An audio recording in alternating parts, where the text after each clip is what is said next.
go. Play YMCA. Go ahead. Let's go. Nice and loud. Here we go, everybody. On aurait pratiquement aimé voir la suite, Julien, parce que vous avez vu un extrait du rassemblement partisan de Donald Trump. Ça s'est passé hier soir en Pennsylvanie. Et on peut dire, sans se tromper, que la soirée a pris une tournure pour le moins inhabituelle. Et les images de l'événement, maintenant, qui font le tour du web, parce que, vous l'avez vu d'entrée de jeu, M. Trump, qui, disons, s'est laissé aller.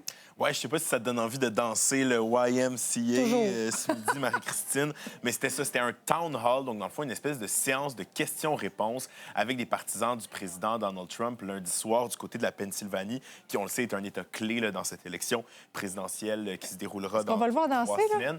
Ben oui, c'est ça. Donc là, ce qu'on regarde, c'est un mélange là, des différentes chansons. Il y a un petit montage là, qui a été fait par CNN, justement, des différentes chansons qui ont été mises sur la scène pendant 39 minutes que ça a duré. Dans le fond, ce qui s'est passé, c'est qu'il y a quelqu'un dans la salle qui a eu comme un malaise. Il y a eu une intervention des services médicaux. Donc, Donald Trump a dû interrompre là, sa séance de questions-réponses. Puis il leur a dit, ben pourquoi pas mettre de la musique? Et ça a l'air qu'il a aimé ça parce qu'il a continué. Il demandait une autre chanson et une autre. Ça a duré comme ça 39 minutes. Là. 39 minutes et c'était là, sa sélection personnelle, là, donc sa playlist Spotify personnelle, nous dit-on. Je vous nomme là, quelques titres qui ont été mis de l'avant. Bon, on a entendu évidemment YMCA de Village People, Alléluia de Rufus Wainwright, Memory de la comédie musicale Cats, November Rain de Guns N' Roses, etc.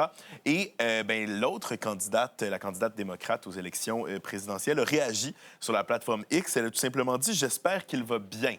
Semblait donc remettre en doute sa santé, son état de santé. On se rappelle qu'il est âgé quand même de 78 ans. Et la campagne de Kamala Harris qui a dit que Trump semble perdu, confus et comme figé sur scène.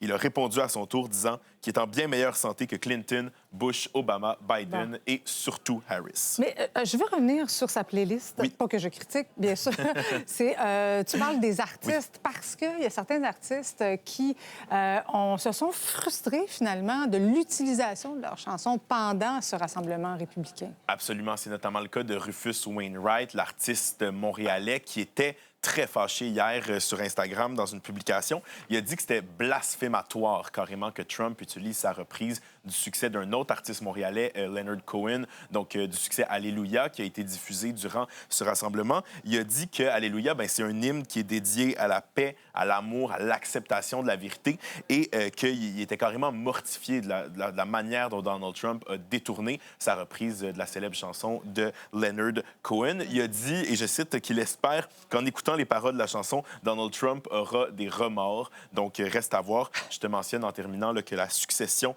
de Leonard Cohen a envoyé une mise en demeure à l'équipe de Donald Trump. On sait que c'est pas la première fois que ça arrive. Il y avait eu notamment Céline Dion un peu plus tôt cet été. Souvent, les artistes, là, même chez nous au Québec, je me rappelle de certains artistes qui n'aiment pas que leurs chansons soient utilisées dans des rassemblements politiques. Julien, merci. Et je suis fière de noter que tu as quand même fait un petit mouvement de YMCA. Notre petite danse du midi.